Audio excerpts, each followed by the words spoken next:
ان لوگوں کی مثال جن پر تورات کا بار ڈالا گیا تھا، پھر انہوں نے اس کا بار نہ اٹھایا، اس گدھے کی طرح ہیں جو کتابیں اٹھاتا ہے۔ بہت بری ہے مثال ان لوگوں کی جنہوں نے اللہ کی آیات کو جھٹلایا۔ اللہ ایسے ظالم لوگوں کو ہدایت نہیں دیتا۔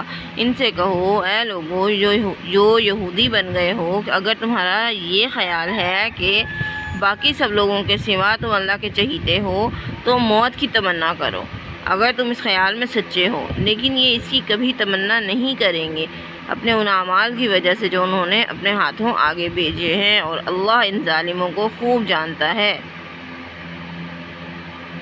ان سے کہو، جس موت سے تم بھاگتے ہو وہ تمہیں ملنے ہی والی ہے، اور پھر تم پوشیدہ و ظاہر کے جاننے والے خدا کی طرف پلٹائے جاؤ گے، اور وہ تمہیں بتائے گا جو کچھ تم کرتے رہے تھے۔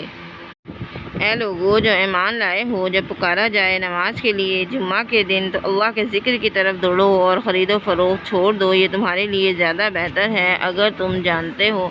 پھر جب نماز پوری ہو جائے تو زمین میں پھیل جاؤ اور اللہ کا فضل تلاش کرو، اور اللہ کو کثرت سے یاد کرتے رہو، شاید کہ تم فلاح پاؤ۔ اور جب انہوں نے تجارت اور کھیل تماشے ہوتے دیکھا تو اس کی طرف لپک گئے اور تمہیں کھڑا چھوڑ دیا۔ ان سے کہو، جو کچھ اللہ کے پاس ہے وہ کھیل تماشے اور تجارت سے بہتر ہے، اور اللہ سب سے بہتر رزق دینے والا ہے۔ صدق اللہ العظیم۔